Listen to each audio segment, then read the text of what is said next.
Of course. I have a question. I've been in love with her for 20 years. The Braxton family drama has reached an explosive breaking point this season, and it's painful to watch a once-tight sisterhood unravel so publicly.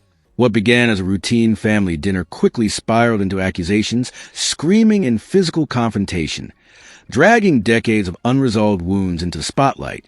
At the center of the storm is Tamar Braxton, the youngest sister, who many viewers believe has long been unfairly cast as the family villain. This time, however, the fractures between all the sisters, Toni Braxton, Toni Braxton, and Trina Braxton, are impossible to ignore, and responsibility feels far more evenly shared than the show has ever admitted before. The fuse was lit when Tamar received a cease and desist letter after interviewing her niece Ashley Braxton, the daughter of their brother Michael, on her own platform. Ashley had been speaking publicly about traumatic childhood experiences, including molestation by family members and inappropriate text messages from Trina's late husband when she was only 16. Tamar, herself a survivor of childhood abuse who felt silenced by her family for years, saw painful similarities in Ashley's story and wanted to give her a safe space to speak. Almost immediately after the interview aired, legal paperwork arrived demanding she stop discussing the issue. The letter came from the family's attorney, and Tamar became convinced that one or more of her sisters had provided her address. To her, this wasn't just legal pressure.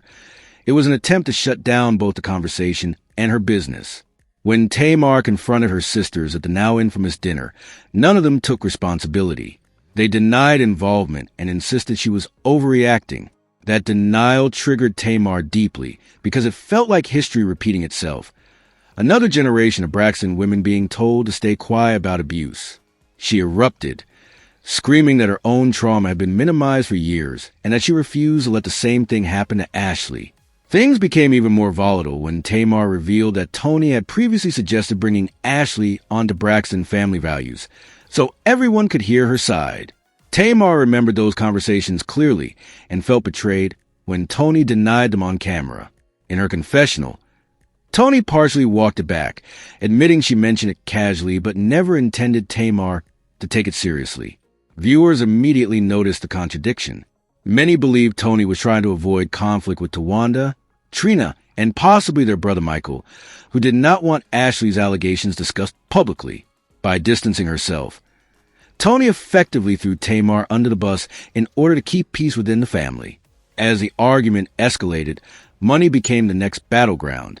Tamar accused Tawanda of never repaying a large loan, reported to be between $35,000 and $50,000, used for a house down payment.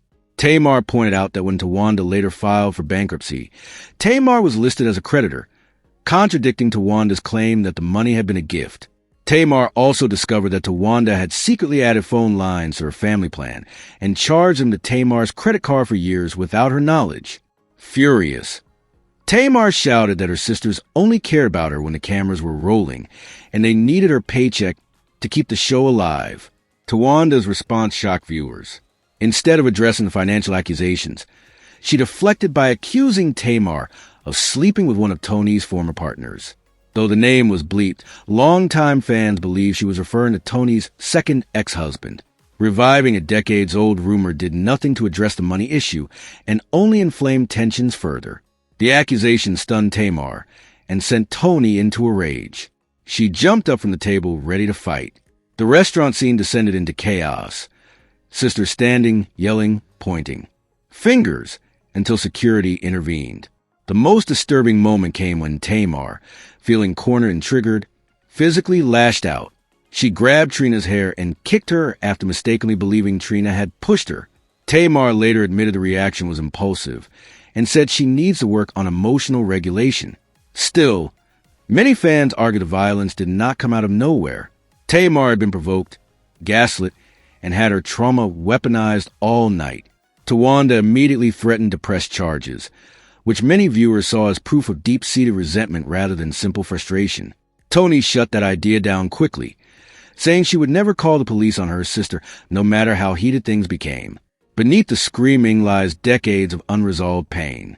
The Braxton parents, especially their father, have long been accused of favoritism.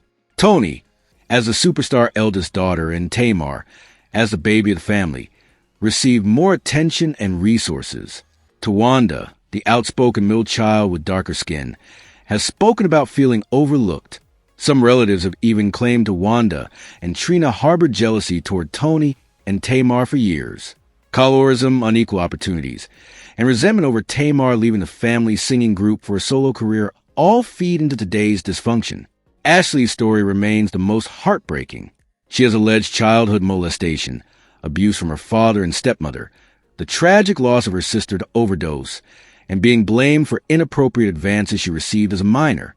Trina has distanced herself from Ashley, saying the dead cannot defend themselves when their names are mentioned, a stance many see as victim-blaming and part of the family's pattern of silencing survivors.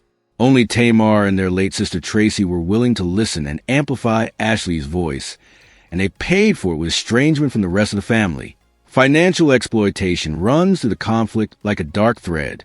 Tamar has repeatedly helped Tawanda in times of need, yet receives little gratitude, accepting tens of thousands of dollars from someone she claims to dislike, then weaponizing old gossip when confronted, has caused many viewers to question Tawanda's character. Even the phone bill situation feels calculated, quietly draining money from a sister while claiming to despise her. Toni, as the eldest and most famous, tries to remain above the chaos but has been criticized for playing both sides. She privately supports Tamar, then downplays those conversations publicly to keep peace. Her explosive reaction when Tamar implied something about Birdman suggests lingering insecurity. Rumors have long circulated that Tamar and Birdman once had a brief situationship before he dated Toni. Though never confirmed, the tension is undeniable. In the end, the Braxton sisters are trapped in a cycle most families never have performed on national television. Childhood trauma, favoritism, financial dependency, jealousy, and a reality TV format that rewards conflict have created a perfect storm. Tamar is chaotic and sometimes cruel with her words, but she is also the only one consistently willing to speak uncomfortable truths. Tawanda appears calculating and financially opportunistic. Trina seems more concerned with protecting her late husband's image than supporting her niece. Toni wants unity but refuses to disrupt the family dynamic enough to truly achieve it. The saddest truth is that this dysfunction didn't begin with cameras. According to people who claim to know them personally, Braxton family gatherings looked like this long before television arrived. Fame and money have only magnified resentments that already existed, until they choose therapy off camera, without storylines or confessionals, and confront the real pain beneath the performance. Reconciliation seems unlikely. For now, viewers are left watching five women who love each other deeply tear one another apart week after week. And it's hard to look away, even when it's painful to watch.